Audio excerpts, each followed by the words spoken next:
Most of us live surrounded by noise, other people's opinions, endless scrolling, and the constant urge to prove ourselves. We check our phones, look for likes, and feel pressure to keep everyone happy. But no matter how hard we try, it never really feels like enough. The truth? That way of living quietly wears us down. I wrote Nobody Cares because I've seen again and again that chasing approval only leads to stress, distraction, and a sense that we're always behind. I know what it's like to worry about what everyone thinks, to feel stuck saying yes when you want to say no, and to lose your own goals in the noise of the crowd. But it doesn't have to stay that way. This book is about learning to step back from all that outside pressure so you can focus on what actually matters to you. Instead of basing your confidence on the reactions or opinions of others, you'll start to find real strength in your own values, the things you know matter most. You'll learn how to break the cycle of constantly checking for likes or validation, and you'll see how freeing it can be to set healthy boundaries, even with people who usually make that difficult. I'll show you ways to train your mind to focus deeply so you can finally get meaningful work done without distractions tugging at you every few minutes. And when criticism comes your way, as it always does, you'll discover how to use it to grow stronger, instead of letting it stress you out or knock you off course. This isn't another book full of empty motivational slogans or quick fixes. Every idea comes from real-life experience, tested in busy workplaces, challenging situations, and ordinary daily life. The goal is to help you regain control over your time, energy, and decisions so you can grow on your own terms. If you're tired of living for other people's approval and want a way to build quiet strength and steady progress, this book is for you. Let's get started, one clear step at a time. Chapter 1, Nobody Cares. Your latest post just hit 50 likes. You refresh, still 50. You check again in 5 minutes. Now it's 48. Someone unliked it. Your stomach drops. What did you do wrong? Was the caption too bold? Too boring? You spend the next hour analyzing every word, every hashtag, every pixel of that image, trying to decode the algorithm's judgment of your worth. This is the approval trap, and it's bleeding you dry. Here's the brutal truth. While you're obsessing over metrics, your competition is building. While you're crafting the perfect response to that critic in your comments, someone else is shipping their next project. While you're second-guessing every move based on yesterday's feedback, the market is moving without you. Nobody cares about your validation needs, but they will care about your results if you can stop chasing applause long enough to create them. The identity drift crisis. You didn't start your business to become a metrics addict. You had vision, purpose, a clear sense of what you wanted to build. But somewhere along the way, the scoreboard became more important than the game. This is identity drift, the slow erosion of your core self in favor of whatever gets the best reaction.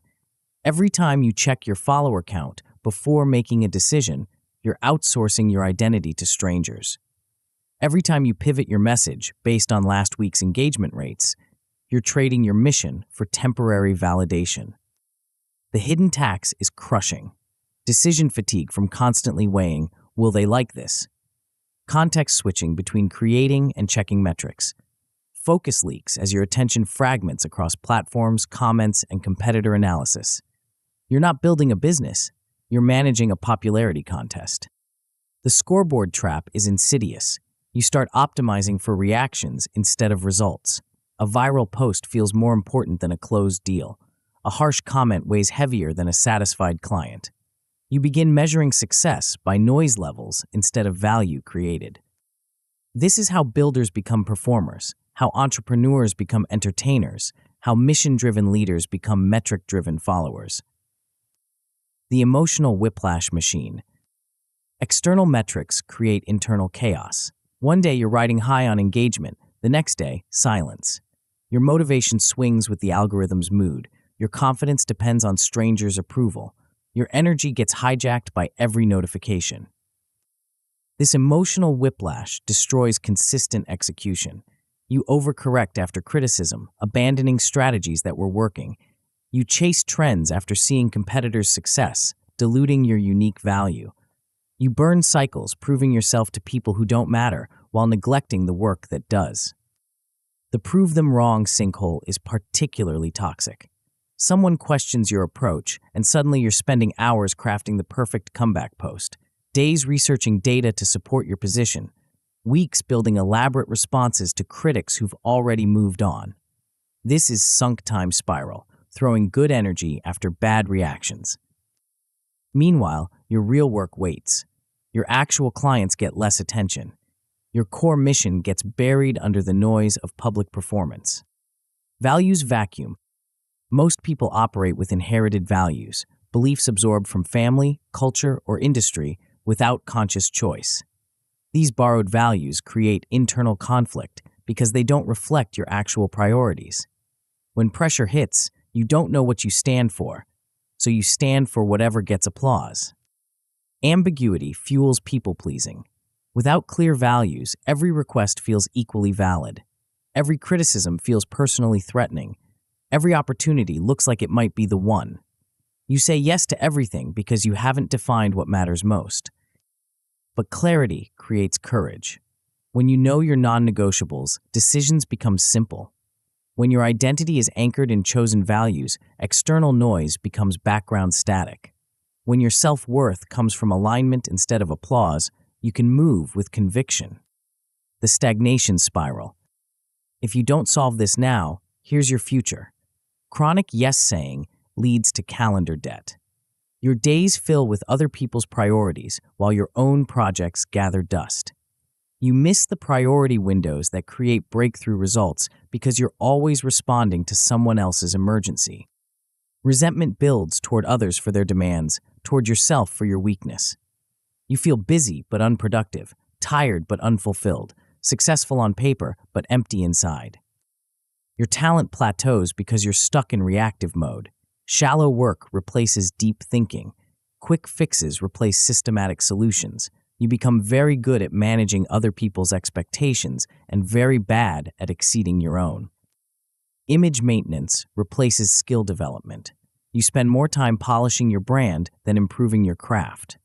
Brand-safe decisions kill innovation because you can't risk looking foolish.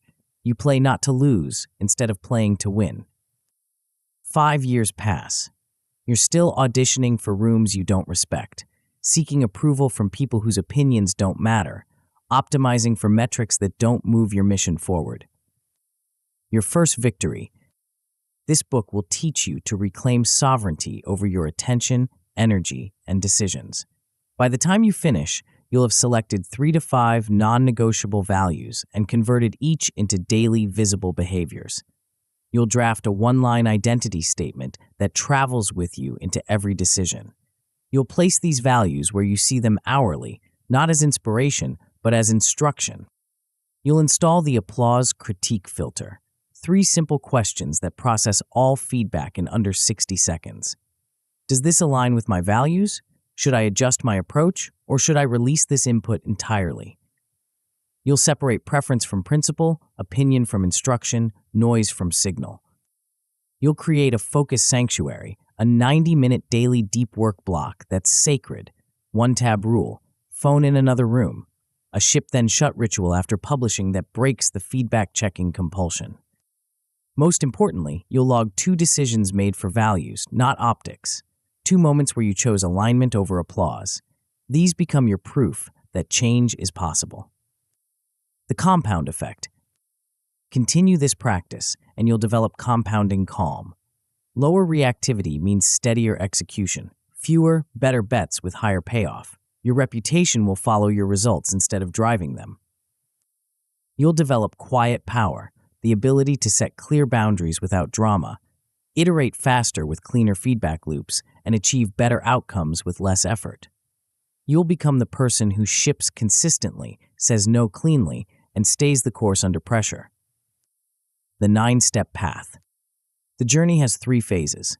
First, you'll choose values, build your filter, and detox from validation. This establishes your internal operating system. Second, you'll design boundaries, guard your attention, and install deep focus protocols. This protects your execution environment.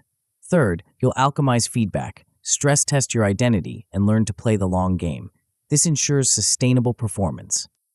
Each step builds on the last. Identity before inputs. Who you are drives what you allow. Filters only work after values exist. Environment supports behavior, not vice versa. Winners versus losers. Winners are values-led, low reactivity, process first. They ship calmly, iterate relentlessly, and protect their attention like a finite resource. They choose alignment over applause every time. Losers are preference-chasing, metrics-addicted, and boundaryless. They're reactive, exhausted, and permanently proving themselves to audiences that don't matter. They confuse image with identity, activity with achievement, noise with progress. The choice is yours. But choose quickly. While you're reading this, someone else is building what you're planning. While you're optimizing for likes, they're optimizing for results. While you're seeking approval, they're creating value. The market doesn't care about your feelings, but it will reward your focus. The question isn't whether you'll be judged, you will be, regardless. The question is whether you'll let that judgment drive your decisions or simply inform your iterations. Your values are waiting to be chosen. Your identity is ready to be anchored. Your attention is begging to be protected. The only question remaining is whether you'll start today or spend another year auditioning for applause. In the next chapter, we'll dive deep into the identity anchor, the foundation that makes everything else possible. You'll discover why most people's sense of self is built on quicksand and how to construct an unshakable core that no amount of criticism can crack. Before we continue, make sure to subscribe to Grow to the Top and activate notifications to receive more self-improvement tips that will supercharge your growth. And make sure to give this video a thumbs up and share it with your friends. It really helps the channel grow. Thank you for your support. Chapter 2, Identity Anchor. You wake up and immediately reach for your phone. Before your feet hit the floor, you're scrolling through notifications, checking who liked your latest post, scanning for mentions of your name. Your mood shifts with each swipe, up with praise, down with silence, sideways with criticism. This is life without an anchor. Most people think identity is something you discover, like buried treasure waiting to be unearthed. They believe if they just try enough things, meet enough people, or consume enough content, their true self will emerge. But here's what the high performers know. Identity isn't found, it's forged. The difference between drifting and directing your life comes down to one simple question. Who decides who you are? The authorship problem. Right now, your identity is being written by committee. Every comment shapes your self-perception. Every metric influences your confidence. Every reaction adjusts your course. You've outsourced the most important decision of your life, who you are, to an algorithm and a crowd of strangers. This creates volatile motivation. When the feedback is good, you feel unstoppable. When it's bad, you question everything. When it's absent, you feel invisible. Your energy swings with external validation like a ship without ballast in rough seas. But calm conviction emerges from clarity. When you know exactly who you are and what you stand for, external noise becomes just that, noise. Decisions accelerate because you're not weighing every choice against an imaginary audience's approval. You move with the steady confidence of someone who knows their destination. Identity clarity is the ultimate productivity hack. It eliminates the mental overhead of constantly recalculating your worth based on others' reactions.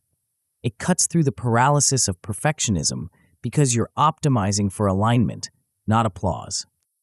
The internal locus rebuild. Here's what most people get wrong about confidence. They think it comes first. They believe you need to feel confident before you can act confidently. This backwards thinking keeps them stuck in endless preparation, waiting for the right feeling to arrive. The truth is simpler and more powerful. Action manufactures confidence. Every time you act in alignment with your stated identity, you build evidence that you are who you say you are. This evidence accumulates into unshakable self-trust. Small identity-congruent repetitions beat motivational spikes every time. A daily 5-minute practice of integrity builds more lasting confidence than a weekend seminar on self-belief. Consistency trumps intensity because your brain learns through pattern recognition, not peak experiences. The goal isn't universal approval. It's impossible anyway. Trade-offs are unavoidable. Every choice to honor one value means disappointing someone who holds a different one. The sooner you accept this reality, the sooner you can focus on earning the right kind of respect from the right kind of people. Respect beats popularity because it's based on substance, not performance. Niche admiration from people who share your values creates more opportunities than general applause from people who don't understand your mission. The one-line foundation. Your identity anchor starts with a single sentence, not a paragraph, not a mission statement. One clear, simple line that captures who you are, what you do, and what guides you. The format is straightforward. I am X, who does Y, guided by Z. This structure forces clarity and prevents the vague, aspirational language that sounds impressive but means nothing. I am a disciplined builder who creates valuable systems, guided by honesty and service. I am a focused entrepreneur who solves real problems, guided by integrity and excellence. I am a strategic leader who develops people and processes, guided by courage and compassion. Notice what these statements don't include: adjectives like passionate or innovative, buzzwords like disruptive or cutting edge, qualifiers like trying to be or aspiring to become. Your identity statement is a declaration, not a wish. Place this statement where you make decisions. Calendar header, desk placard, phone lock screen. The goal is subliminal reinforcement during choice points, not motivation during low moments. Translating values into evidence. Values without behaviors are just pretty words. The real work happens when you convert each core value into observable binary actions, things you either did or didn't do today. If discipline is a value, what does it look like? Maybe it's starting work at the same time, regardless of how you feel. Maybe it's finishing what you start before moving to something new. Maybe it's saying no to good opportunities that conflict with great ones. If honesty is a value, how do you practice it? Maybe it's admitting when you don't know something instead of bluffing. Maybe it's giving direct feedback instead of avoiding difficult conversations. Maybe it's acknowledging mistakes quickly instead of hoping they go unnoticed. If service is a value, what's the daily proof? Maybe it's solving one problem for someone else before checking your own metrics. Maybe it's sharing useful information without expecting anything in return. Maybe it's asking, how can I help, instead of what's in it for me? Track these behaviors with simple checkmarks. No apps, no complex systems, just a piece of paper or a basic note with your 3 core behaviors listed. Did you do them today? Yes or no? The simplicity is the point. You want zero friction between intention and tracking. Review weekly. Keep what's working, refine what's unclear, replace what's not serving. Your identity isn't set in stone, but it shouldn't shift with every mood either. The empty room test. Here's the ultimate integrity check. Would you do this if no one was watching? Would you make this choice if there were 0 likes, 0 comments, 0 witnesses to your decision? This simple question cuts through the noise of social performance and reveals your true motivations. If the answer is no, you're optimizing for optics instead of outcomes. If the answer is yes, you're acting from authentic alignment. The empty room test works because it strips away all external validation and forces you to confront your real reasons. It's not about becoming antisocial or ignoring feedback entirely. It's about ensuring your core decisions come from your core values, not from your desire to impress. Use this test before major choices, before posting something controversial, before taking on a new project, before saying yes to a request, before changing direction based on criticism. The question remains the same. Would I do this with 0 witnesses? If no, adjust your approach to honor your values instead of your image. If yes, proceed without hesitation, regardless of what others might think. Daily reinforcement rituals. Your phone's lock screen is prime real estate for identity reinforcement. Instead of a random photo, put your one-line identity statement there. Every time you reach for distraction, you'll see a reminder of who you're committed to being. This creates a pattern interrupt for impulse decisions. Instead of mindlessly scrolling, you're confronted with your stated identity. It anchors your language too. As a discipline builder, I don't check social media during deep work hours. The morning identity rehearsal takes 60 seconds, but compounds over months. Read your one-liner aloud. Visualize making one value-consistent decision today. Pre-commit to one difficult yes or no you'll need to make. This mental rehearsal primes your brain for aligned action throughout the day. The power isn't in the ritual itself. It's in the daily repetition of choosing who you are instead of letting circumstances choose for you. The progression of outcomes. Start small. One value behavior daily for 14 days. 2 decisions made using the empty room test. Lower anxiety about others' opinions. These early wins build momentum without overwhelming your willpower. Excellent progress looks like 3 behaviors at 90% adherence for 30 days. Using your identity statement before major choices. Noticeable calm under critique. You're developing the muscle memory of aligned decision-making.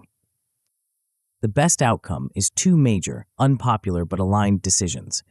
Stable motivation without external validation. A clear reputation for integrity.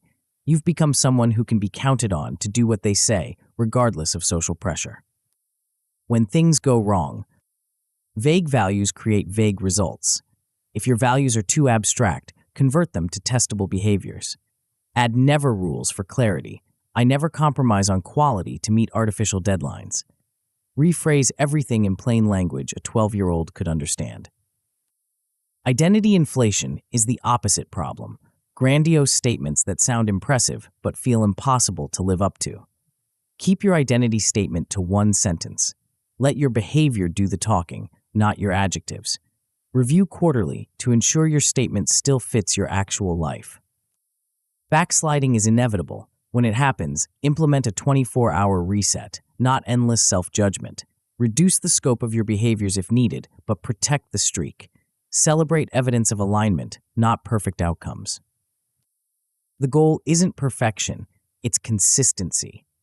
Every time you choose alignment over applause, you strengthen your identity anchor. Every time you act from values instead of validation, you build the kind of confidence that can't be shaken by external circumstances. Your identity is the foundation everything else builds on. Get this right, and the rest becomes possible. Get this wrong, and nothing else matters. But having a strong identity is only half the battle. The other half is knowing what that identity stands for, and that's where most people stumble. In the next chapter, we'll explore the hidden framework that separates those who stand for everything from those who stand for something specific. The difference will surprise you. Chapter 3. Choose values. You're standing at a crossroads. Someone just offered you an opportunity that could change everything. More money, more exposure, more connections. Your heart races with possibility, but something feels off. You can't put your finger on it, but the excitement is mixed with unease. This is the moment that separates the builders from the drifters.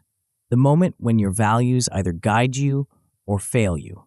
The moment when you discover whether you're operating from your own compass or someone else's map. Most people stumble here because they've never done the hard work of choosing what matters most. They're carrying around a collection of inherited beliefs, borrowed wisdom, and cultural expectations, none of which they've consciously selected. When pressure hits, they have no framework for decisions, so they default to whatever feels good, looks good, or pays good in the moment. But what if you had a different way? What if every major decision could be filtered through a simple system that gave you clarity in seconds instead of confusion for weeks? The inheritance problem. You didn't choose most of your current values. You absorbed them from family dinner conversations, school assemblies, social media feeds, and industry conferences. These borrowed values create internal conflict because they reflect other people's priorities, not your own. When you operate from inherited values, every decision becomes a negotiation between competing voices in your head. Your parents' voice says one thing, Your industry's voice says another. Your peer group's voice says something else entirely. You end up paralyzed by the cacophony of conflicting guidance. Borrowed values also make it impossible to say clean no's. Without your own clear standards, every request seems reasonable. Every opportunity appears valuable. Every criticism feels valid. You become a people pleaser by default because you have no internal reference point for what deserves your yes. But chosen values enable clean boundaries. When you know exactly what you stand for, decisions become binary. Does this align with my values? Yes or no. Does this move me toward my stated priorities? Yes or no. The complexity disappears because you've pre-decided what matters. Clarity compounds into courage. Each value-aligned decision builds evidence that you can trust yourself. Each boundary you maintain strengthens your resolve for the next one. Each no you give to something misaligned creates space for something that fits. The scarcity principle. Here's where most people go wrong. They think more values are better. They create exhaustive lists of everything they believe in, everything they aspire to, everything that sounds admirable. They end up with 20 values that sound impressive but provide zero practical guidance. More values create more confusion, not more clarity. Every additional value increases decision latency because you have to weigh more factors. Every extra principle dilutes the power of the core ones. You end up with a value system that's comprehensive but useless. 3 to 5 values is the sweet spot. Fewer than 3, and you lack nuance for complex decisions. More than 5, and you create decision paralysis. The constraint forces you to identify what truly matters most, not what sounds good on paper. Scarcity breeds power. When you have only 3 non-negotiables, each one carries weight. When someone violates one of your core values, the response is clear and immediate. When an opportunity aligns with all 3, you move fast and confident. Think of values like the edges of a blade. The sharper and fewer the edges, the cleaner the cut. Dull, numerous edges create messy wounds that take forever to heal. The feeling trap. Values aren't feelings, they're choices. This distinction matters because feelings fluctuate with circumstances, energy levels, and external pressures. If your values are tied to how you feel, they'll shift with your mood. You might feel generous on a good day and selfish on a bad one. You might feel honest when it's convenient and diplomatic when it's not. You might feel disciplined when you're motivated and flexible when you're tired. Feeling-based values create inconsistent behavior because feelings are inconsistent by nature. Values are decisions about how you'll act, regardless of how you feel. They're commitments you make to yourself about who you'll be under pressure. They're promises you keep, even when keeping them costs you something. Behavior proves belief.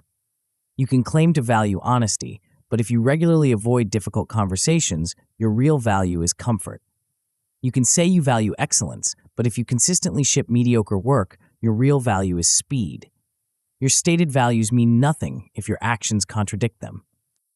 Feelings follow alignment, not the other way around. When you act in accordance with your chosen values, you feel integrated and powerful. When you violate your values for short-term gain, you feel fragmented and weak. The emotional payoff comes from living your values, not from having impressive ones. The selection process. Start with a brain dump of 10 value candidates. Write down everything that resonates: integrity, creativity, service, excellence, courage, compassion, discipline, growth, freedom, justice. Don't edit yourself yet. Just capture what feels important. Now comes the hard part: cutting. Reduce your list from 10 to 5 by asking which values you'd keep under extreme pressure. If you could only honor 5 values for the rest of your life, which would they be? Cross out the rest, no matter how appealing they sound. Cut again, from 5 to 3. This is where it gets brutal, because you're eliminating genuinely important values. But this constraint forces you to identify your absolute core. These 3 values will guide every major decision for the foreseeable future. Write a 1-sentence definition for each remaining value. Not a paragraph, not a philosophical treatise. One clear sentence that captures what this value means to you in practical terms. Discipline means doing what I committed to do, when I committed to do it, regardless of how I feel. Honesty means telling the truth even when it's uncomfortable or costly. Service means solving problems for others before optimizing for myself. Behavior mapping. Values without behaviors are just words on a wall. The real work happens when you translate each value into observable actions, things you either did or didn't do today. For each value, identify one daily behavior and one weekly behavior. Make them binary, done or not done, with no gray area. If discipline is a value, maybe the daily behavior is starting work at your committed time. Maybe the weekly behavior is completing your most important project before starting new ones. If honesty is a value, maybe the daily behavior is admitting when you don't know something instead of pretending you do. Maybe the weekly behavior is having one difficult conversation you've been avoiding. If service is a value, maybe the daily behavior is solving one problem for someone else before checking your own metrics. Maybe the weekly behavior is sharing valuable information without expecting anything in return. Put these behaviors on a visible checklist, not in an app, not in a complex system, on paper where you'll see them every day. The goal is simplicity and visibility, not sophistication. The filter heuristic. Now you have a decision-making system. Every input, opportunity, request, criticism, invitation gets filtered through 3 questions. Does this align with my values? Should I adjust my approach, or should I release this entirely? This is the preference versus principle check. Preferences are matters of taste. Someone likes blue, you like red. Principles are matters of values. Someone prioritizes speed, you prioritize quality. Preference conflicts are negotiable. Principle conflicts are not. The filter works in 30 seconds. Someone asks you to compromise on quality to meet an artificial deadline. Does this align with your value of excellence? No. Should you adjust your approach? Maybe. You could propose a different timeline or scope. Should you release this entirely? Possibly, if the compromise violates your core standards. If a principle is flagged, change course without delay. Don't negotiate with yourself. Don't rationalize exceptions. Don't make this decision just this once. Your values are only as strong as your willingness to honor them under pressure. The 2-minute check. Before saying yes to anything significant, take 2 minutes to run it through your value filter. If it's a maybe, it's a no, or at least a let me think about it. Maybes are usually your intuition telling you something doesn't align, but you haven't consciously identified what. For high-stakes decisions, delay 24 hours. Sleep on it. Let your subconscious process the alignment question. Often, the answer becomes clear when you're not actively thinking about it. Write down your reasoning. Future, you will thank you for the clarity. I said no because this opportunity would require me to compromise on honesty by overstating our capabilities. I said yes because this aligns with all 3 values and moves us toward our stated goals. Keep a simple desk placard with your values visible. I choose discipline, honesty, service, daily.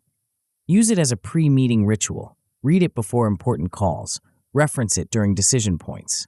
Micro reminders beat macro resolutions because they catch you at the moment of choice.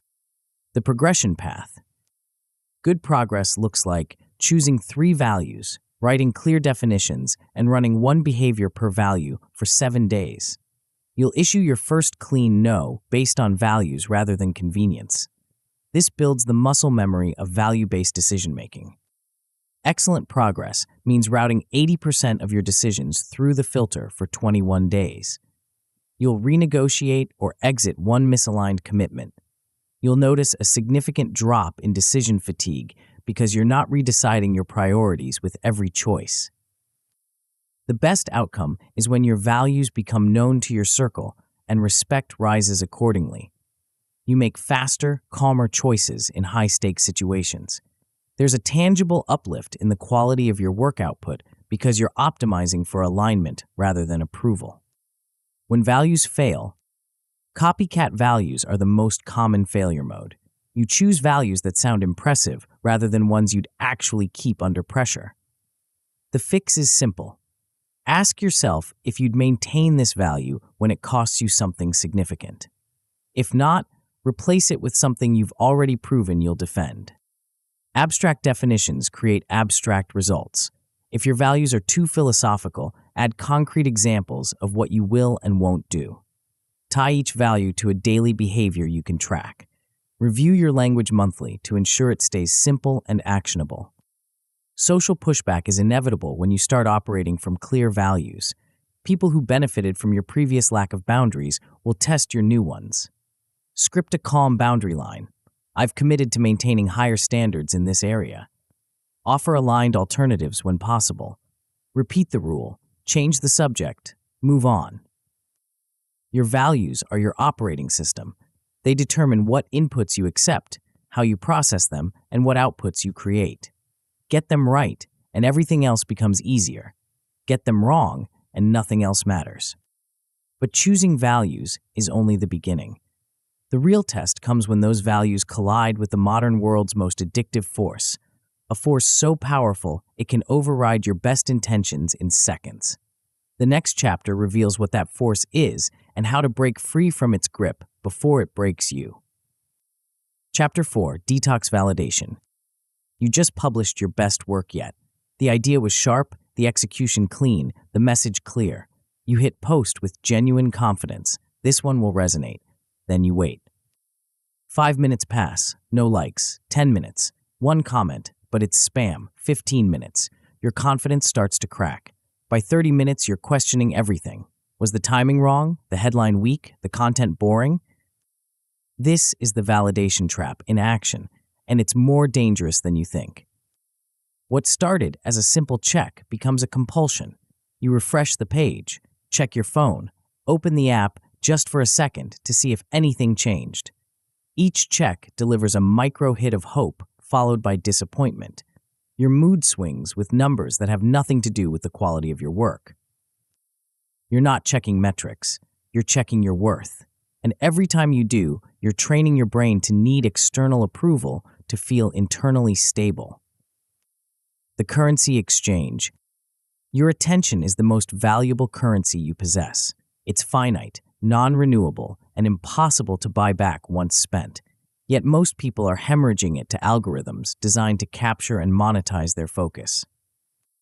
Every notification is a withdrawal from your attention account. Every reactive check is a tip to the platform. Every emotional swing based on metrics is interest paid on a loan you never agreed to take. The platforms know this. They've hired neuroscientists and behavioral economists to make their products irresistible. Variable reward schedules, social comparison triggers, fear of missing out mechanics. They're not selling you a service, they're selling your attention to advertisers. You think you're using these platforms, but they're using you. Your emotional stability becomes their profit margin. Your focus becomes their product. Your validation needs become their revenue stream. The cost isn't just time, it's compounding craft time. Every hour spent checking metrics is an hour not spent improving your skills. Every emotional swing is energy not invested in your next project. Every reactive decision is a missed opportunity for strategic thinking. The dopamine economy. The modern world runs on novelty, not depth. New posts, new likes, new comments, new followers. The dopamine system in your brain, designed to help you survive in a world of scarcity, is being hijacked by a world of infinite scroll. Dopamine doesn't reward achievement, it rewards the anticipation of achievement. The moment before you check your metrics is more neurologically exciting than the moment after. This creates an addiction to the checking itself, not to the results. Variable reward schedules are the most addictive pattern known to psychology. Sometimes you get likes, sometimes you don't, sometimes you get comments, sometimes silence. This unpredictability creates a gambling-like compulsion that's almost impossible to resist through willpower alone. The solution isn't to eliminate all feedback, it's to control when and how you receive it. By batching your feedback into scheduled windows, you break the variable reward cycle and regain control over your emotional state. The filtering myth. But I need feedback to improve, you say. Ignoring metrics is arrogant. I have to stay connected to my audience. This is the filtering myth. the belief that you're either completely open to all feedback or completely closed to it. The truth is more nuanced. You're not ignoring feedback. You're controlling when and how you receive it. Critical inputs don't need to arrive in real time. The comment that will genuinely improve your work will still be valuable when you read it during your scheduled feedback window.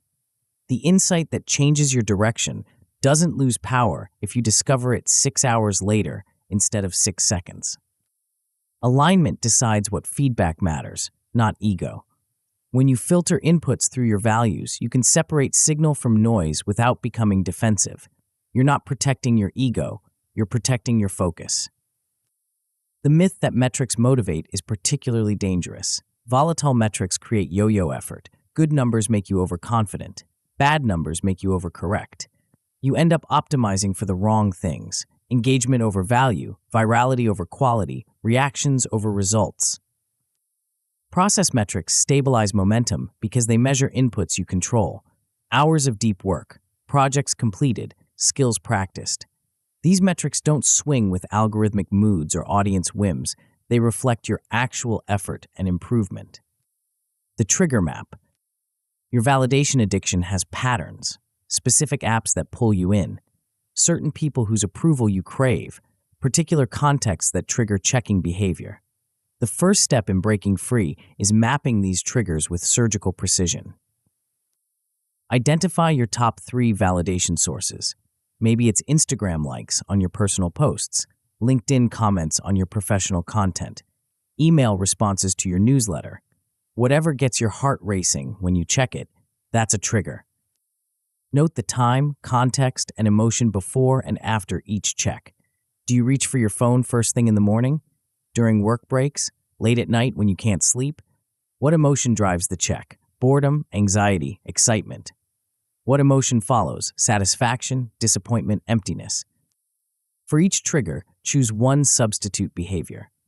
Instead of checking Instagram, you'll do 5 minutes of deep work on your current project. Instead of refreshing LinkedIn, you'll read 1 page of a book by someone you respect. Instead of scanning email, you'll write 3 sentences of your next piece. The substitute behavior should be immediate, valuable, and incompatible with checking. You can't scroll and write simultaneously. You can't refresh and read simultaneously. The physical action interrupts the mental pattern.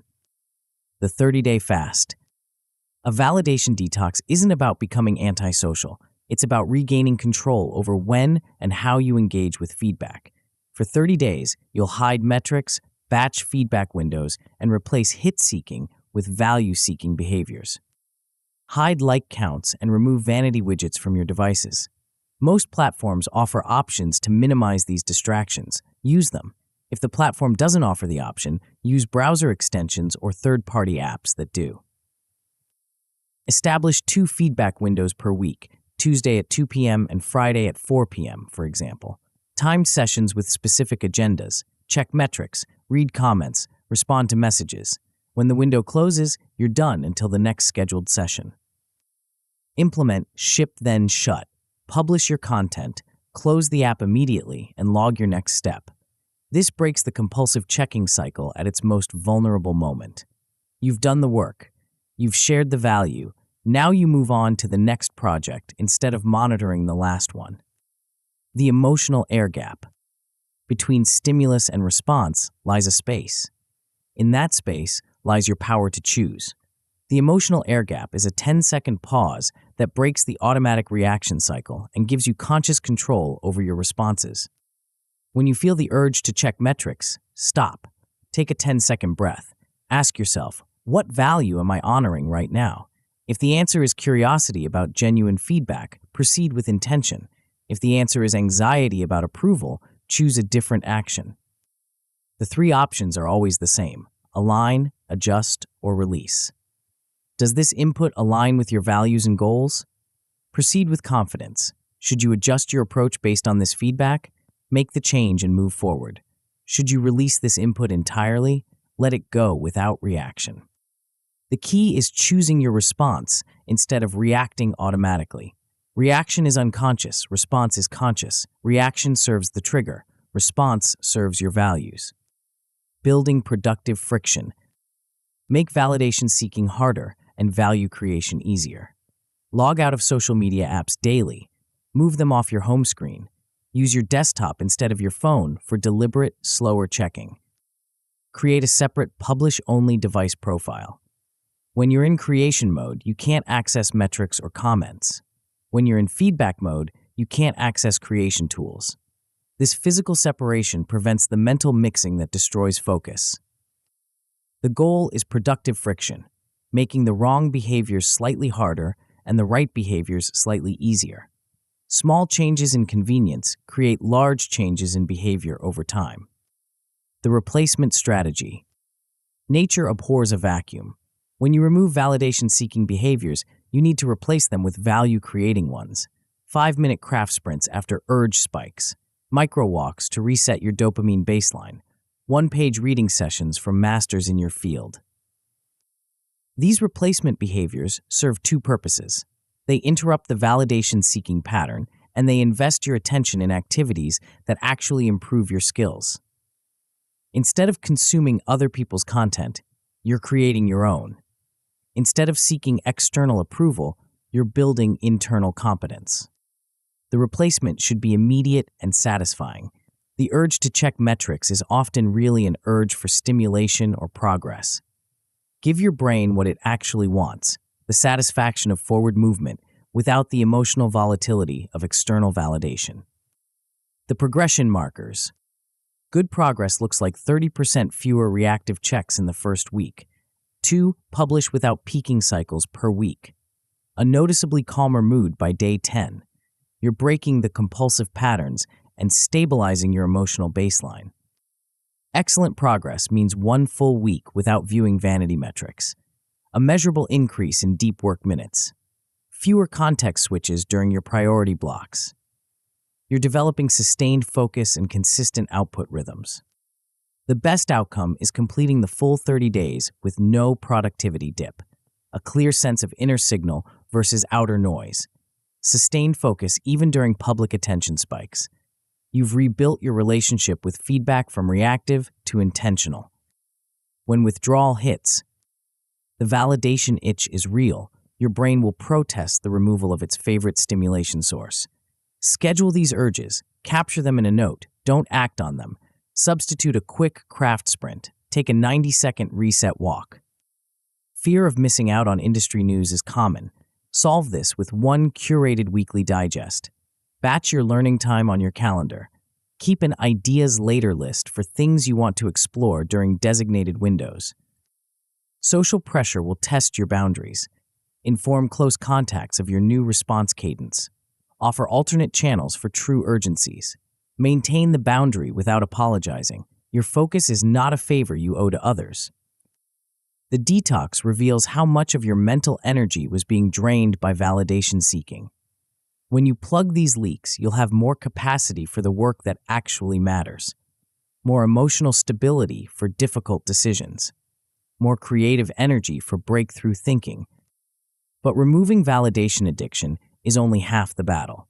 The other half is protecting the space you've created from the endless demands of a world that wants to fill every moment of your attention. The next chapter reveals the invisible force that's been stealing your best hours and the simple system that stops it cold. Chapter 5. Build Boundaries. Your phone buzzes at 9:47 p.m. It's a colleague with a quick question about tomorrow's project. You're already in bed, finally winding down from a 12-hour day. But the message sits there, glowing, waiting, demanding. You tell yourself you'll just peek, just a quick response. But the quick question turns into a 15-minute text exchange about strategy, timelines, and deliverables. Your mind, which was settling into rest mode, snaps back to work mode. Sleep becomes elusive. Tomorrow's energy gets borrowed to fund tonight's emergency. This is life without boundaries, and it's killing your best work. You think you're being helpful, responsive, professional, but you're actually training people that your time has no limits, your attention has no value, and your priorities can be hijacked by anyone with a phone and an opinion about urgency. The most successful people you know aren't the most available. They're the most selective. They don't say yes to everything. They say yes to the right things. And they've learned something you haven't. Boundaries aren't walls that keep people out. They're filters that let the right things in. The emergency hijack. Without boundaries, other people's emergencies become your priorities. Their poor planning becomes your crisis. Their inability to wait becomes your inability to focus. You end up living in reactive mode, constantly responding to the latest urgent request while your important work waits. Unplanned access destroys priority windows. You block time for deep work, but someone needs just 5 minutes. You schedule creative thinking, but an urgent email demands immediate attention.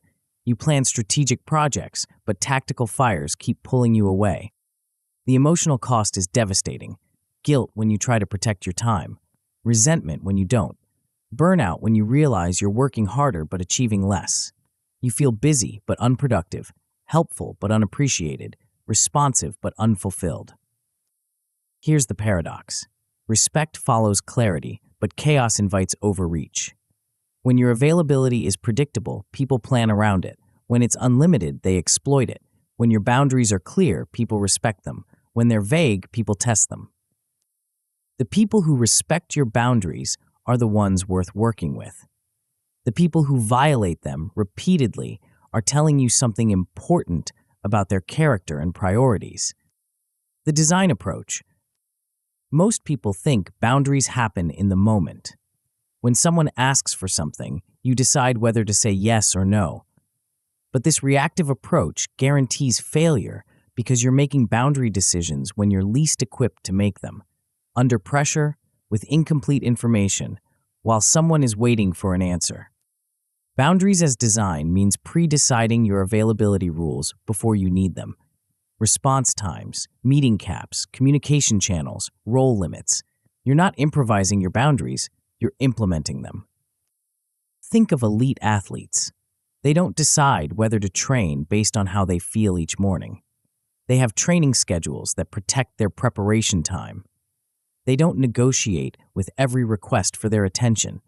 They have systems that filter opportunities through their performance priorities. Your work deserves the same protection. Your creative time needs the same respect. Your strategic thinking requires the same sanctuary. Pre-decided rules eliminate decision fatigue. When someone asks for a meeting during your deep work block, you don't debate the merits of their request. You simply refer to your rule. I don't take meetings before 11 a.m. When someone wants immediate feedback on a non-urgent project, you don't weigh their impatience against your priorities. You follow your protocol. I review project feedback on Tuesdays and Fridays. Role limits prevent favors from becoming jobs. You help someone with a quick question, and suddenly you're their unofficial consultant. You provide feedback on one project, and now you're expected to review everything they create. You solve one problem, and you become their go-to person for all problems in that category. Clear role definitions protect both parties. You can be generous without being exploited. You can help without becoming responsible for outcomes you don't control. The rudeness myth. But boundaries are rude, you protest. People will think I'm selfish, difficult, uncooperative. This is the rudeness myth, the belief that protecting your time and energy is inherently hostile. The truth is the opposite. Boundaries are clarity, not hostility.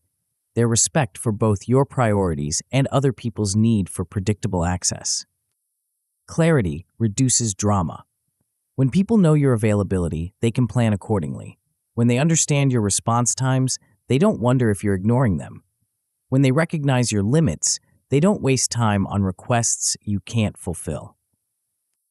Vagueness creates drama. When your boundaries are unclear, people make assumptions. When your availability is unpredictable, they feel uncertain. When your limits are unstated, they feel rejected when you finally say no. People trust predictable access more than unlimited access. Unlimited availability suggests you don't value your own time, which makes them question the value of your work. Predictable availability suggests you're organized, professional, and intentional about your commitments. The say yes to be liked trap is particularly destructive. Chronic yes-saying trades respect for temporary relief. You avoid the momentary discomfort of disappointing someone, but you create the lasting discomfort of being overwhelmed, resentful, and ineffective. Real allies prefer honest no's to false yeses. They'd rather know your actual capacity than discover your limits through missed deadlines and declining quality. They respect your boundaries because they want your best work, not your stressed work. Approval isn't loyalty. Alignment is.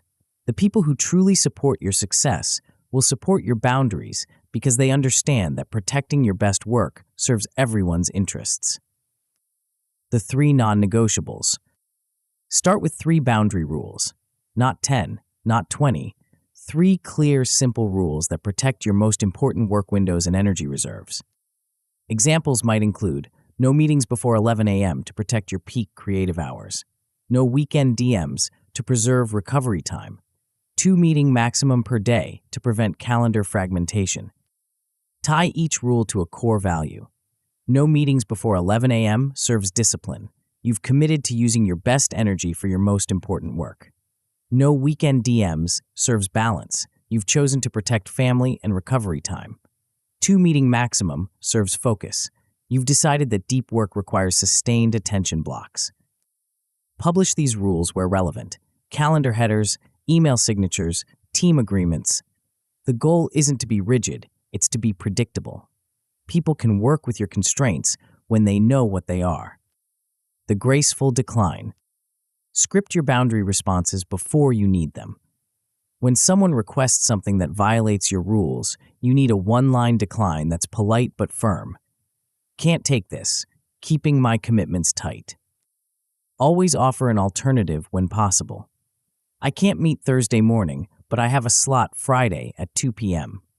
I can't review this today, but I'll have feedback for you by Tuesday. I can't take on this project, but here's someone who might be a good fit.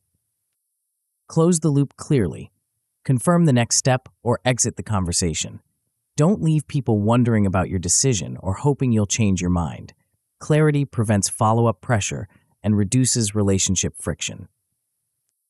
Keep your explanations brief. Use because once, then stop negotiating. Over-explaining suggests you're not confident in your boundary. Under-explaining suggests you don't care about their needs. One clear reason is enough. The enforcement challenge. The first boundary violation is the most important one to address. How you respond to the first test determines whether your boundaries will be respected or ignored. Protect this first breach ruthlessly. Future, you will thank you. Repeat the rule without over-explaining. As I mentioned, I don't take meetings before 11 a.m. Don't debate the merits of your boundary or justify your decision. The rule exists for good reasons that you've already considered. Log violations to identify patterns. One violation might be a misunderstanding. Multiple violations from the same person indicate a lack of respect for your boundaries. Patterns trigger escalation or disengagement. Some people will test your boundaries deliberately. They're checking whether your rules are real or just suggestions. Your response teaches them how to treat you going forward. The naming strategy. Give your boundary rules memorable names. 2 meeting max. Friday focus window. 48-hour reply protocol. Names make rules easier to remember and reference. They also make your boundaries feel like professional systems rather than personal quirks. Post visible cues, calendar blocks, door signs, status messages. The goal is to prevent boundary violations before they happen, not just respond to them after they occur. Create default templates for common boundary situations. Saved replies for meeting requests during protected time. Standard responses for projects outside your scope. Quick redirects for non-urgent questions during focus blocks. Templates protect your resolve. When you're tired or under pressure, you're more likely to compromise your boundaries. Having pre-written responses removes the emotional labor of crafting a decline in the moment. The progressive outcomes. Good progress looks like saying no to 2 misaligned requests this week. Reducing your meeting load by 1 slot per week. Noticing lower end-of-day fatigue because you're not constantly context switching between other people's priorities. Excellent progress means cutting meetings by 30% in 30 days, recovering a 3-hour weekly deep work block, fewer last-minute emergency interruptions because people learn to plan around your availability. The best outcome is when your boundaries become known and respected throughout your network. Project completion speed increases because you're protecting the time needed for quality work. Relationships improve because expectations are clear and consistently met. When boundaries break, guilt spikes are normal when you start enforcing boundaries. Reread your values before responding to requests. Remember that short-term discomfort creates long-term trust.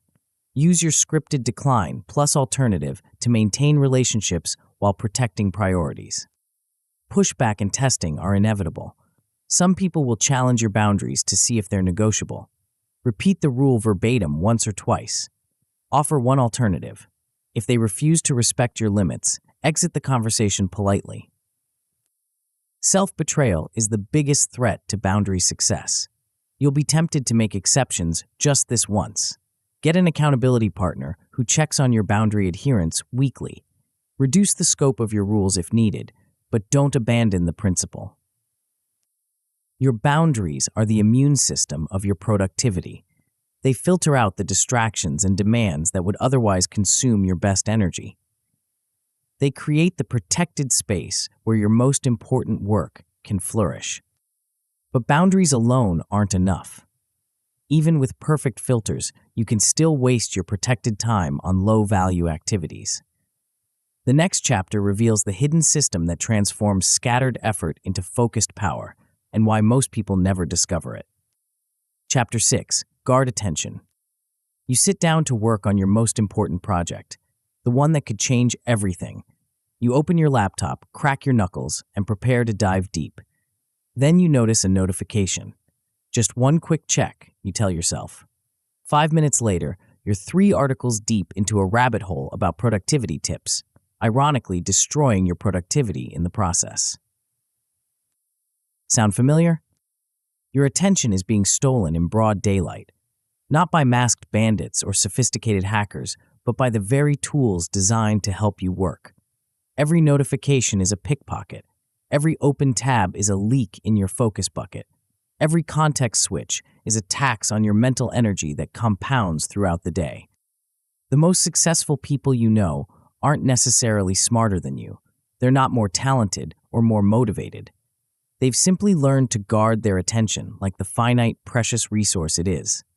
They treat their focus like a billionaire treats their money, with extreme care, strategic allocation, and ruthless protection from waste. But here's what they know that you don't. Attention isn't just about avoiding distractions. It's about creating a system that makes focused work inevitable and scattered work impossible.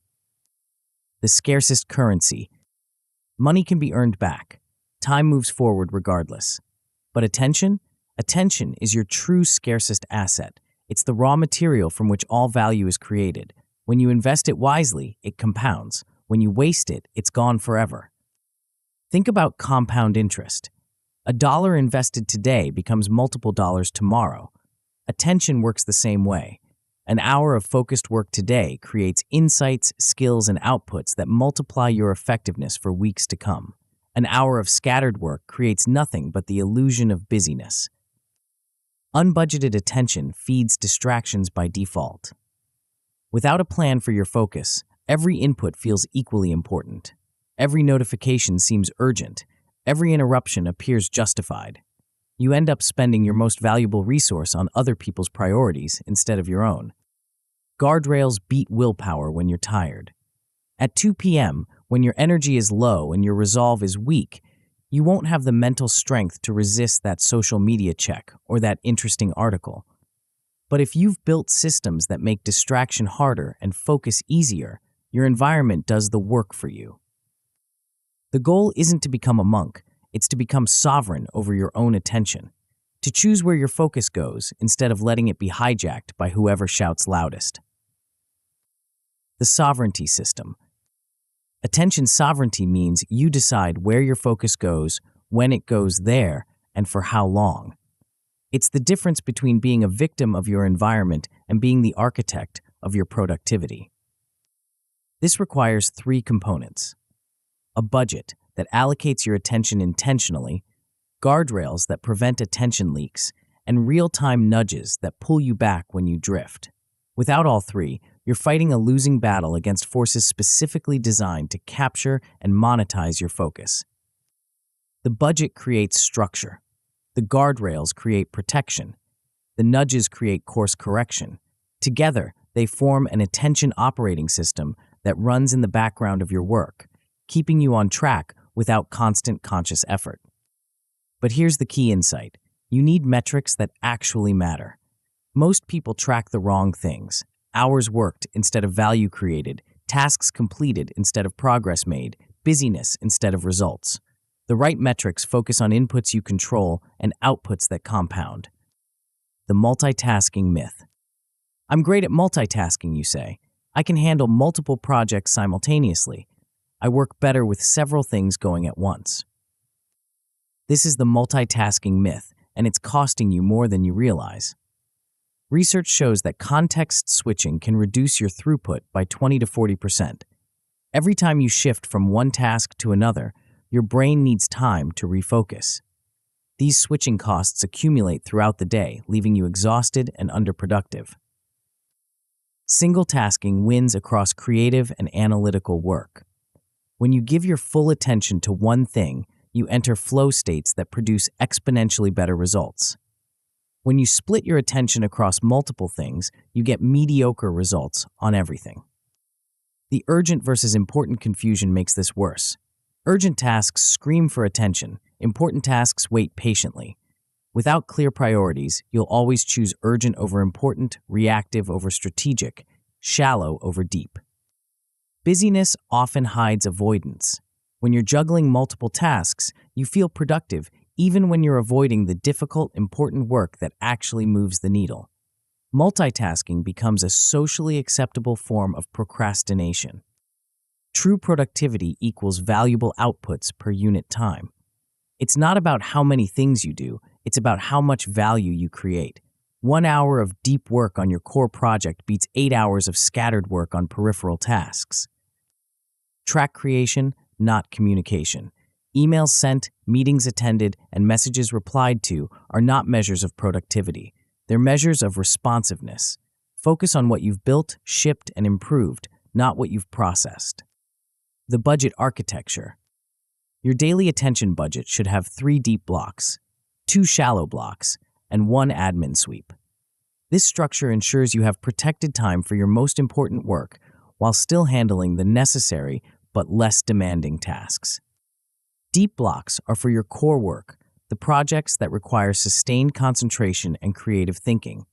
Shallow blocks are for routine tasks that need to be done but don't require peak mental energy. The admin sweep handles all the small, urgent items that accumulate throughout the day. Pre-select where each block happens. Same seat, same setup, same environment. This environmental consistency reduces the cognitive load of getting started and helps your brain recognize when it's time to focus.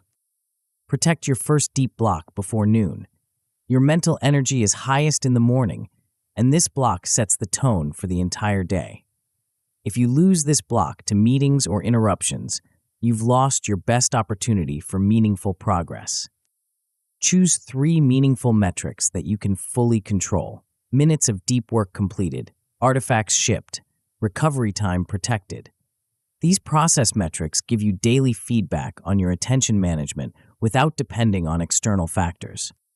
Put these metrics in plain sight, a sticky note on your monitor or a simple document you check regularly.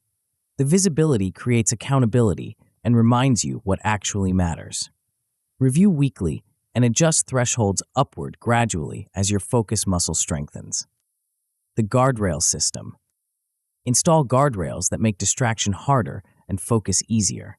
The one-screen rule during deep blocks: only one application open, only one browser tab active. This physical constraint prevents the mental fragmentation that destroys concentration. Use site blockers for your top 3 attention temptations: social media, news sites, entertainment platforms, whatever pulls you away from your work. The goal isn't permanent restriction, but temporary protection during your most important work windows. Implement, park, and proceed. When a distracting thought or task occurs during deep work, capture it on paper instead of opening a new tab. This preserves the thought without breaking your focus. You can address these items during your shallow blocks or admin sweep. The key insight is that willpower is finite, but systems are infinite. Instead of relying on your ability to resist temptation, remove the temptation entirely. Instead of fighting your environment, design an environment that supports your goals. The real-time feedback loop. Keep your key performance indicator in your eyeline. 90 focused minutes before noon. This becomes your North Star, the metric that guides your morning decisions. Tick it off in real time to reward progress and maintain momentum. Embrace the no 0 days principle. Even 15 minutes of focused work counts. This removes the all-or-nothing thinking that leads to abandoning your attention budget when you fall behind. Consistency beats intensity. Conduct a 15-minute Friday attention audit. What stole your attention this week? What produced outsized returns? What will you remove or double next week? This weekly review helps you refine your system and eliminate recurring attention leaks. The audit questions are simple but powerful. They force you to examine your attention patterns objectively and make conscious adjustments. Over time, this creates a feedback loop that continuously improves your focus effectiveness. The progression pathway. Good progress looks like 2 45-minute deep blocks per day, 1 meaningful artifact shipped per week, and fewer impulse tab openings. You're building the basic habits of attention management and seeing initial results. Excellent progress means 3 60-minute deep blocks daily for 10 consecutive days, 2 to 3 artifacts shipped weekly, and noticeable energy remaining after work. You've developed sustained focus capacity and consistent output rhythms. The best outcome is a 30-day streak of hitting your process metrics, output increasing 2 to 3 times with equal or less time invested, and a clear sense of what truly moves the needle in your work. You've achieved attention sovereignty. When systems break, scope creep is the most common failure mode. You start a deep block with one task and end up working on 5 different things. The fix is to budget time, not task lists. When the block ends, the work stops, even if the task isn't finished. Roll over consciously to the next scheduled block.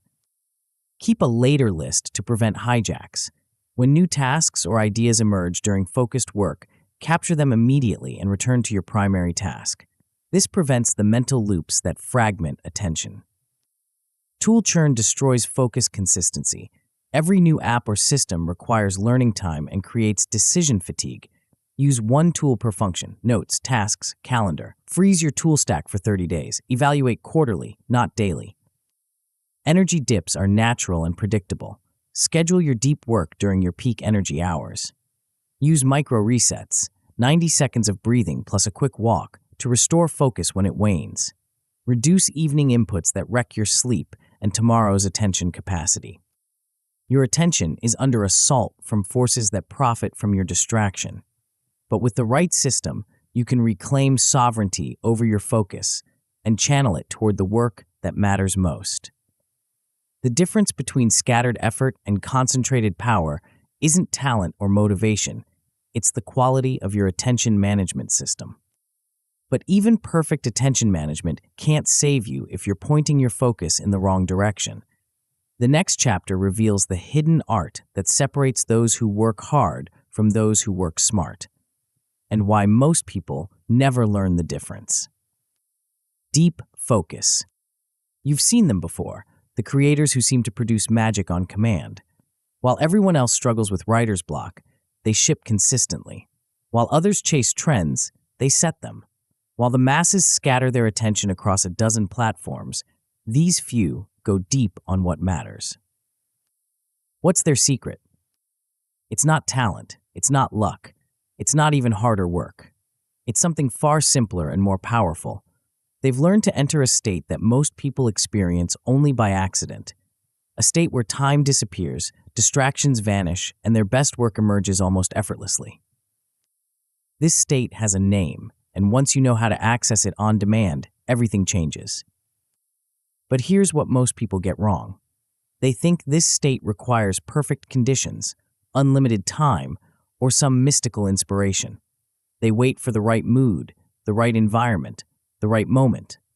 Meanwhile, the masters are creating these conditions themselves, triggering this state with the reliability of flipping a light switch. The difference isn't in their circumstances, it's in their systems. The depth advantage. 1 hour of true focus can outproduce a week of scattered effort. This isn't motivational fluff, it's mathematical reality. When you eliminate context switching, reduce decision fatigue, and channel your full cognitive capacity toward a single objective, your output doesn't just improve linearly, it compounds exponentially. Deep work cycles build mastery. Each sustained session strengthens your ability to hold complex ideas in your mind, see connections others miss, and push through the resistance that stops most people. Shallow work cycles build anxiety because you're constantly starting and stopping, never gaining momentum, never reaching the satisfying completion of meaningful progress. Quality attracts opportunity. When you consistently produce work that demonstrates depth, insight, and craftsmanship, people notice. They refer you to better projects. They offer you bigger challenges. They trust you with their most important problems. Noise repels opportunity because it signals scattered thinking, rushed execution, and surface-level understanding. The creators who ship their best work without needing applause understand this. They've learned that depth is its own reward. The satisfaction of solving a complex problem, the clarity that emerges from sustained thinking, the confidence that comes from finishing what you start, these internal rewards are more reliable and more motivating than any external validation. The sanctuary principle. Your environment shapes your behavior more than your willpower ever will. If your workspace is cluttered with distractions, you'll be distracted. If your tools are scattered across multiple platforms, your thinking will be scattered. If your space signals casual browsing, your brain will default to casual browsing. But if you design a space that signals serious work, your brain will respond accordingly. Same seat, same tools, minimal visuals. This isn't about aesthetics, it's about conditioning. When you consistently do deep work in the same environment, that environment becomes a trigger for the focused state. The one-tab rule eliminates the cognitive overhead of managing multiple streams of information. Your phone goes in another room, not just on silent. Physical separation prevents the unconscious reaching that happens when the device is within arm's reach. A visible timer creates urgency without pressure. You're not racing against the clock. You're committing to a specific duration of focused effort. This commitment paradoxically creates freedom because you know exactly when the session will end. Keep a capture pad for intrusive thoughts. When your brain offers a distraction, don't forget to email Sarah or I should check that article later. Write it down immediately and return to your work. This external storage prevents the mental loops that fragment attention. The rhythm method. Sustained focus isn't about marathon sessions. It's about sustainable rhythms that you can repeat day after day. The 30-10 cadence, 30 minutes of deep work, followed by 10 minutes of release, leverages your brain's natural attention cycles while building endurance over time. During the 10-minute break, move your body. Walk, stretch, look at something far away. This physical reset prevents the mental fatigue that accumulates during sustained concentration. Don't check messages or consume content. These activities don't restore your attention, they fragment it further. 3 cycles create one power block, 90 minutes of total time with 60 minutes of actual deep work. This structure gives you meaningful progress without overwhelming your attention capacity. You can schedule multiple power blocks throughout the day as your focus endurance improves. Always stop on a known next step. Don't end a session when you're stuck or confused. Push through to identify the specific next action, then stop. This makes re-entry effortless because you know exactly where to begin. The mental momentum carries forward, even across breaks. The micro-detachment protocol. 3 times per day, practice deliberate disconnection. Silent mode at the start of deep blocks. Door closed or headphones on as a visual signal to others. A quick breathing protocol before tackling difficult tasks. These micro-detachments train your ability to shift into focused states on command. The breathing protocol is simple but powerful. 4 counts in, hold for 4, out for 4. Repeat 3 times. This activates your parasympathetic nervous system, reducing the stress response that interferes with complex thinking. It also creates a ritual that signals to your brain, we're about to do important work. These detachments aren't about becoming antisocial.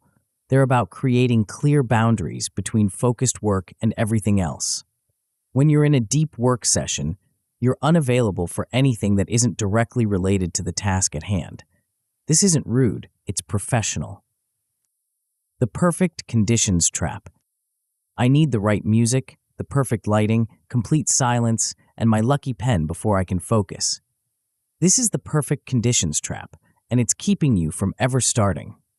You don't need ideal circumstances, you need reliable triggers that work in any reasonable environment. A frictionless start beats an ideal setup every time. The easier it is to begin, the more likely you are to actually begin. The more conditions you require, the more excuses you create for avoiding the work. You'll refine your environment as you go. Start with good enough and improve incrementally. The perfect workspace emerges from consistent practice, not from elaborate preparation. Action creates clarity about what you actually need versus what you think you need. The pressure paradox. I work better under pressure, you tell yourself as another deadline approaches. But pressure isn't focus, it's adrenaline. And adrenaline is a poor substitute for the calm, sustained attention that produces your best work. Chronic urgency erodes creativity. When you're always rushing, you default to familiar solutions instead of exploring novel approaches. You choose speed over quality, reaction over reflection, good enough over great. Mastery emerges from rhythm, not pressure. The ability to access deep focus on demand, regardless of external circumstances. The confidence that comes from knowing you can solve complex problems through sustained effort rather than last-minute heroics. Calm repetition builds capacity. Each focus session strengthens your ability to concentrate for longer periods. Each completed project increases your confidence in your ability to finish what you start. Each deep work cycle rewires your identity. I am someone who does meaningful work consistently. The start and stop rituals. Begin each session with a 90-second ritual. Read your identity statement aloud. Write the specific outcome you want to achieve in this block on a sticky note. Hit the timer and begin immediately. No debate, no delay, no additional preparation. This ritual serves multiple purposes. It connects your work to your larger identity and values. It clarifies your intention for the session. It creates a consistent trigger that your brain learns to associate with focused work. End each session with a 60-second ritual. Write down your next action and where your work is saved. Close all applications and documents. Stand up immediately to break the physical and mental chain of the work session. The end ritual is as important as the start ritual. It provides closure, prevents work from bleeding into break time, and sets you up for easy re-entry when you return. The physical act of standing signals to your brain that the work session is complete. The progression path. Good progress looks like 3 deep sessions this week, 1 meaningful chunk of work shipped, and less dread before starting. You're building the basic habits and seeing initial results. The resistance to beginning focused work starts to diminish. Excellent progress means doubling your weekly deep work hours within 30 days, shipping 2 significant artifacts in a month, and receiving measurably higher quality feedback from peers. You've developed the capacity for sustained focus and consistent output.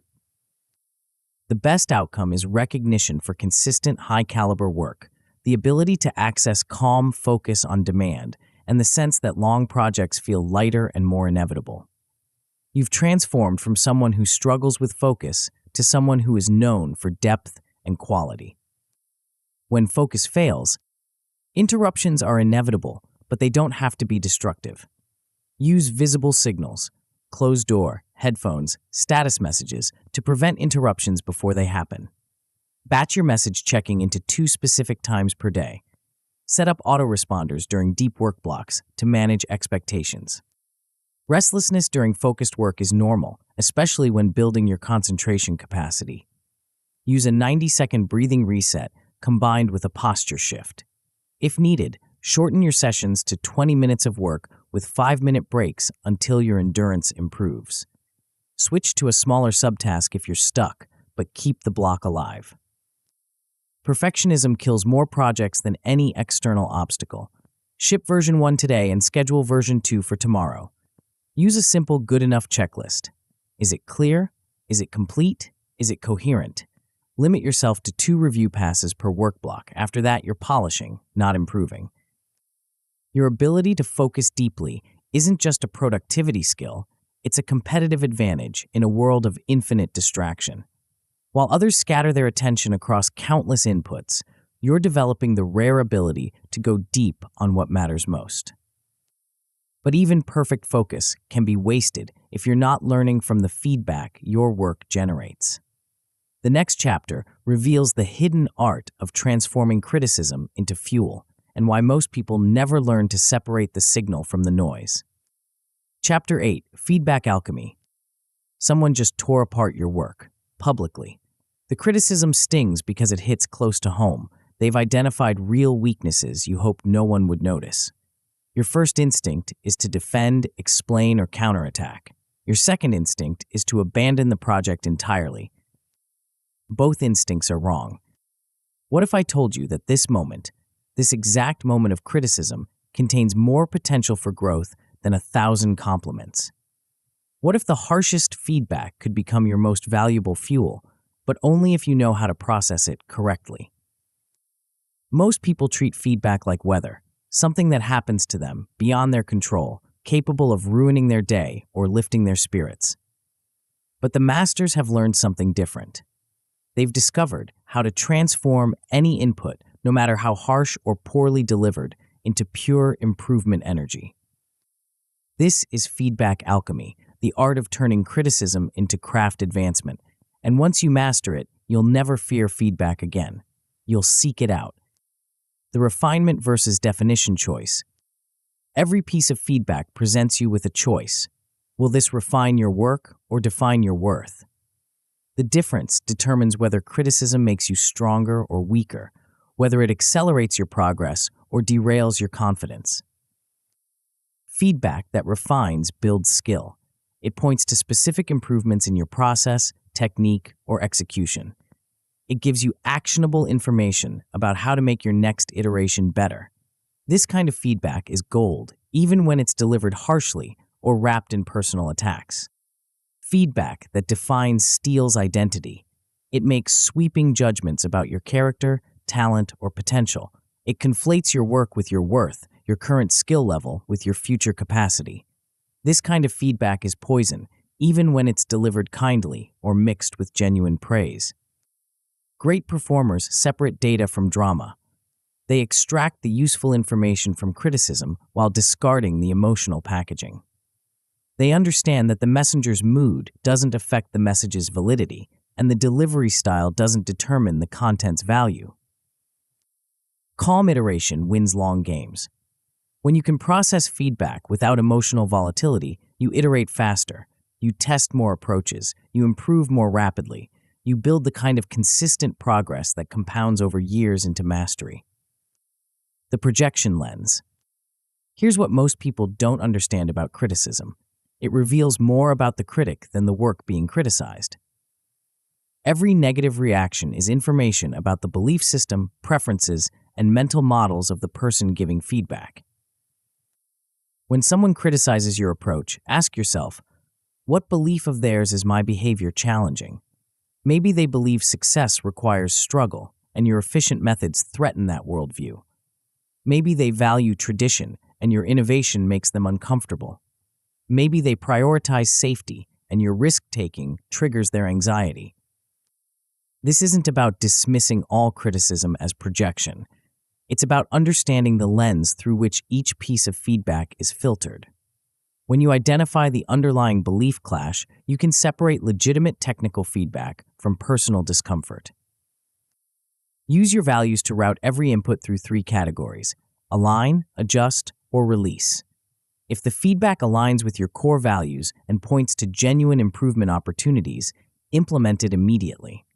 If it requires adjustment to fit your context and priorities, modify it accordingly. If it conflicts with your values or reflects pure preference differences, release it without guilt. Drop the proving games entirely. The urge to show them they're wrong is one of the most destructive forces in creative work. It redirects your energy from improvement to vindication, from craft to combat. Channel that emotional energy into your next iteration instead of your next argument. The equal treatment fallacy. All feedback deserves consideration, you tell yourself as you spend hours analyzing a random stranger's opinion about your work. This is the equal treatment fallacy, and it's wasting your most valuable resource, attention.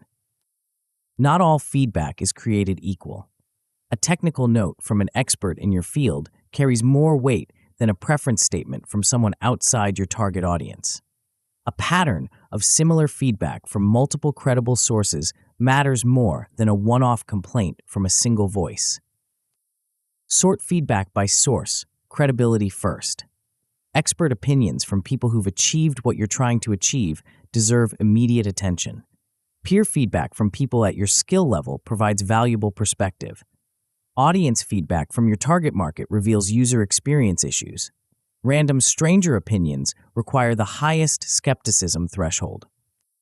Sort by intent second. Some feedback aims to help you improve. Some aims to control your direction. Some simply vents the critic's frustration or insecurity. Help-focused feedback deserves serious consideration. Control-focused feedback requires boundary enforcement. Vent-focused feedback can usually be ignored entirely. Sort by alignment third. Does this feedback address your core values and stated objectives? Does it help you serve your intended audience better? Does it improve the specific outcomes you're trying to achieve? Aligned feedback gets implementation priority. Misaligned feedback gets archived or discarded. One expert comment can outweigh 100 stranger opinions. Quality trumps quantity in feedback analysis. A single insight from someone who's mastered your craft can save you months of trial and error. 1,000 complaints from people who aren't your target audience can mislead you into optimizing for the wrong outcomes. The triage system. Implement a feedback triage system that processes inputs systematically rather than emotionally. Create 3 sorting buckets: expert, peer, audience, stranger for source credibility, help, control, vent for intent analysis, and value, practice, preference for alignment assessment. This systematic approach prevents you from overreacting to loud voices or undervaluing quiet wisdom. It ensures that your improvement efforts focus on the feedback most likely to accelerate your progress toward your stated goals. The 24-hour rule prevents reactive pivots that derail your progress. No major changes to your approach within 24 hours of receiving criticism. Sleep on it. Reread your values. Decide with a cool head whether the feedback warrants action, adjustment, or archival. Most criticism feels urgent, but isn't actually time-sensitive. The insight that will genuinely improve your work will still be valuable tomorrow. The emotional sting that makes you want to change everything immediately usually fades with a night's rest. Implement one change or archive the feedback entirely. Half measures and partial implementations create confusion without improvement. Either the feedback is valuable enough to act on decisively, or it's not valuable enough to act on at all. The feedback bank. Keep a simple 2-column document: action and release. When feedback comes in, it goes into one column or the other immediately. This prevents the mental loops that consume energy without producing progress. Track recurring themes across multiple feedback sources. A single person's complaint might reflect their personal preferences. The same complaint from 3 different credible sources probably indicates a real improvement opportunity. Patterns matter more than individual data points. Close the loop on every piece of actionable feedback. Test the suggested change, measure the result, and document the outcome. This creates a learning system that compounds your improvement rate over time. You're not just collecting feedback, you're building a database of what works and what doesn't in your specific context. The specific ask strategy. When you solicit feedback, ask for one specific improvement suggestion rather than general impressions. What's one thing I could improve for next time gets you actionable insights. What did you think gets you vague opinions that are hard to implement. Narrow questions produce useful answers because they force the feedback giver to prioritize their observations. They can't list everything they noticed. They have to identify the most important improvement opportunity. Thank the person, implement the suggestion if it aligns with your values, and move on. Don't debate the merits of their feedback or explain why you made your original choices.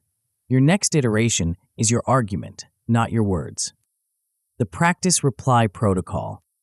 Develop a standard response template for feedback.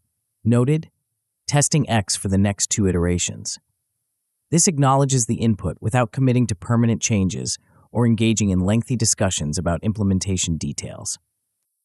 Your work speaks louder than your explanations. Instead of defending your current approach, demonstrate your improved approach. Instead of arguing about the validity of criticism, show your response through better execution. Document the adjustment you're testing, not your emotional reaction to the feedback. This keeps your improvement log focused on actionable changes rather than relationship management or ego protection. The progression pathway. Good progress looks like responding to feedback only twice weekly instead of immediately upon receipt. You implement one value-aligned improvement suggestion per week. Your anxiety after receiving criticism decreases noticeably because you have a system for processing it. Excellent progress means identifying 2 recurring improvement themes within 30 days and addressing them systematically. You improve a key quality metric, clarity, conversion rate, or precision, through feedback implementation. Your iteration cycles accelerate while your emotional reactivity decreases. The best outcome is developing a reputation for rapid, level-headed improvement based on input.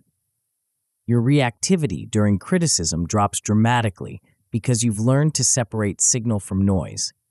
Your craft standards become clearer and more consistent because you're building on validated improvements rather than random changes. When Alchemy fails, overcorrecting to loud voices is the most common failure mode. You implement every suggestion from the most vocal critics while ignoring quieter but more credible feedback. The fix is rigorous source weighting and pattern recognition. Look for themes across multiple inputs rather than reacting to individual spikes. People-pleasing relapses happen when criticism triggers your old approval-seeking patterns. Before implementing any feedback, reread your identity statement and core values. Ask whether this is a preference difference or a principle violation. If it's preference, release it and proceed with your original direction. Revenge proving wastes enormous energy on vindication rather than improvement. When criticism triggers your competitive instincts, transmute that emotional energy into craft development rather than public arguments. Close the comment section and open your editor. Put the energy into your next draft, not your next defense. The ability to transform criticism into fuel is one of the rarest skills in creative work. While others avoid feedback or react defensively to it, you'll learn to mine every input for improvement opportunities. This systematic approach to feedback processing accelerates your development far beyond what's possible through isolated practice alone. But even perfect feedback processing can't save you if you're building the wrong foundation. The next chapter reveals the final piece of the puzzle, the quiet integration that transforms all these individual skills into something far more powerful than the sum of their parts. Chapter 9, Quiet Power. You've built something rare. While others chase metrics, you've anchored identity in values. While others scatter attention, you've designed focus sanctuaries. While others react to every input, you've installed filters that separate signal from noise. You've stopped outsourcing your self-worth to strangers on the internet. But here's what you might not realize yet. These aren't just productivity techniques or mindset shifts. They're the building blocks of a completely different way of operating in the world. A way that generates more results with less effort, more respect with less drama, more satisfaction with less validation seeking. This is quiet power, and it changes everything. Most people live in reactive mode, bouncing between other people's emergencies, optimizing for external approval, burning energy on decisions they've already made a dozen times before. They mistake motion for progress, busyness for productivity, noise for signal. You're about to join a different category entirely. The people who move with calm conviction, who ship consistently without fanfare, who say no cleanly and yes powerfully, who build systems that compound while others chase tactics that fade. The integration effect. Each chapter of this book gave you a specific tool: identity anchoring, value selection, validation detox, boundary design, attention budgeting, deep focus protocols, feedback alchemy. But the real magic happens when these tools integrate into a seamless operating system. Your values filter every input automatically. Your boundaries protect your priority windows without constant negotiation. Your attention budget eliminates decision fatigue about where to focus. Your deep work rituals trigger flow states on command. Your feedback processing transforms criticism into fuel for improvement. This isn't about perfection. It's about systems that work even when you're tired, stressed, or under pressure. When your identity is anchored in chosen values rather than external reactions, you make decisions faster and with more confidence. When your boundaries are designed rather than improvised, you protect your energy without burning relationships. The empty room test becomes second nature. Before any major decision, you automatically ask, would I do this with 0 witnesses? This simple question cuts through social pressure and reveals your authentic motivation. It's the difference between choosing alignment and choosing applause.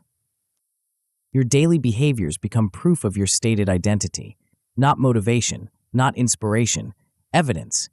Each value-consistent action strengthens your self-trust and builds the kind of confidence that can't be shaken by external circumstances. The calm advantage.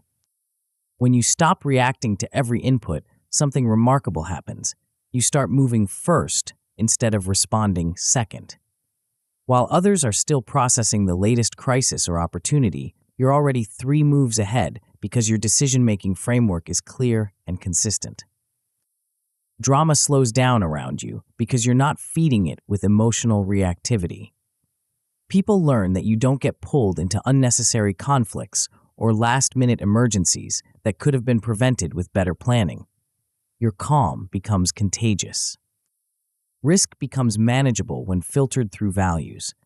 Instead of avoiding all risk or taking reckless chances, you evaluate opportunities based on alignment with your stated priorities. You take calculated risks that serve your mission while avoiding unnecessary risks that serve your ego. You develop ownership of outcomes because you're focusing on inputs you can control: hours of deep work, quality of preparation, consistency of execution, recovery and renewal practices. These process metrics give you daily feedback on your performance without depending on external validation or market conditions. Confidence emerges from evidence, not ego. Every completed project, every boundary maintained, every value-aligned decision builds proof that you can trust yourself to do what you say you'll do. This evidence-based confidence is unshakable because it's based on your actual track record, not your hopes or fears. The relationship revolution. Your relationships improve dramatically when you operate from clear values and consistent boundaries. People know what to expect from you because your availability, response times, and decision criteria are predictable and transparent. Clear boundaries reduce resentment on both sides. You're not saying yes when you mean no, so you don't build internal frustration. Others aren't guessing about your limits, so they don't feel rejected when you finally enforce them. Expectations are explicit rather than assumed. You listen better when you're not defensive because your identity isn't threatened by disagreement or criticism. You can hear feedback without taking it personally. You can engage with different perspectives without feeling like you need to defend your choices or prove your worth. Fewer arguments emerge about expectations because you've communicated your boundaries and priorities clearly from the beginning. People can work with your constraints when they know what they are. They respect your limits when those limits are consistent and fairly applied. Your no regains value because people know it means no. When you occasionally say yes to something outside your normal boundaries, it carries weight because it's rare and intentional. Your selectivity makes your attention more valuable, not less accessible. Collaboration improves because the stakes are explicit. People know what you will and won't do, when you're available and when you're not, what you prioritize and what you delegate. This clarity eliminates the guesswork that creates friction in working relationships. The new capabilities. You can now ship work consistently without waiting for perfect conditions or external validation. Your creative output becomes independent of your mood, the market's reaction, or the algorithm's favor. You publish because it's Tuesday, and Tuesday is publishing day, not because you feel inspired or confident. You hold course during mixed reactions because your direction comes from values, not feedback. Positive responses don't make you overconfident. Negative responses don't make you question everything. You adjust based on signal, not noise. Long projects become manageable because you've learned to break them into daily actions and weekly milestones. The overwhelming becomes routine. The impossible becomes inevitable. You develop the rare ability to sustain effort over months and years without burning out or giving up. You exit misaligned commitments cleanly without drama or guilt. When a project, relationship, or opportunity no longer serves your stated values, you can end it professionally and move on to something that does. You don't stay stuck in situations that drain your energy just to avoid disappointing someone. You negotiate terms that protect your energy and attention. Instead of accepting whatever conditions are offered, you propose alternatives that work for everyone involved. You design collaborations that enhance your capabilities rather than depleting them. You focus on the few moves that matter instead of trying to optimize everything simultaneously. Your energy goes toward the activities that create disproportionate results rather than the activities that create the illusion of progress. The compound effect. The longer you practice these systems, the easier they become and the better they work.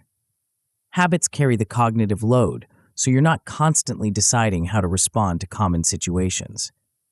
Your emotional variance decreases as your systems handle more of the routine decisions that used to drain your willpower.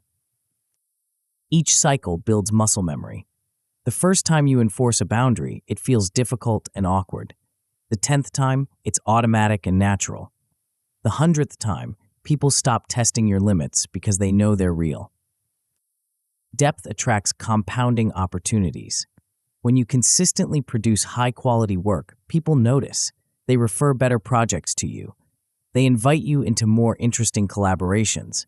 They trust you with bigger challenges because they've seen evidence of your capability and reliability. Your reputation trails your results rather than driving them.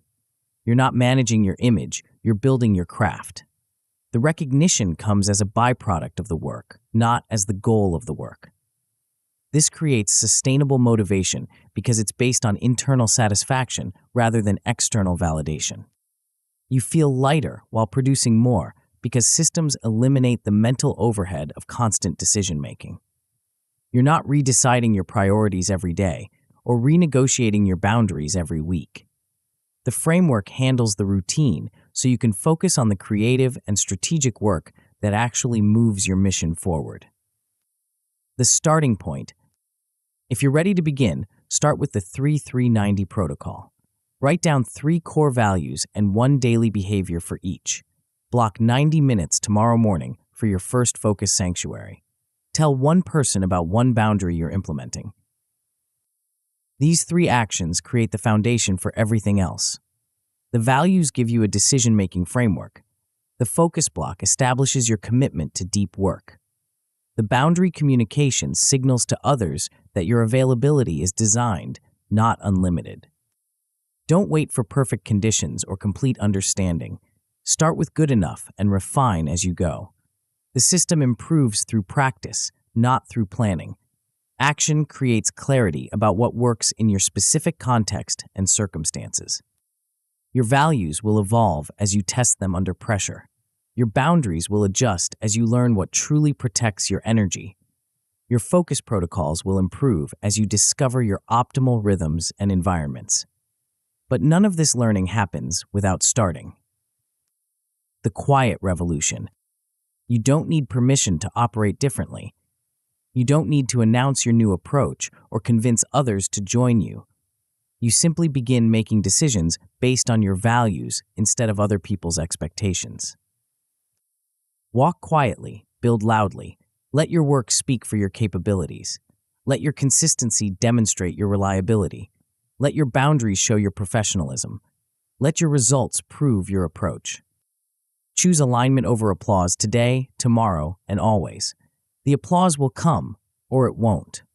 But your satisfaction, your progress, and your impact will be independent of external validation because they're grounded in something more reliable, your commitment to your own stated values. Keep your promises to yourself. This is where power begins. Every time you do what you said you'd do, when you said you'd do it, for the reasons you said you'd do it, you build the kind of self-trust that makes everything else possible. The world is full of people seeking external validation, chasing metrics that don't matter, optimizing for applause that fades. But you've learned something different. You've discovered that the most sustainable source of motivation, the most reliable path to results, and the most satisfying way to work comes from within.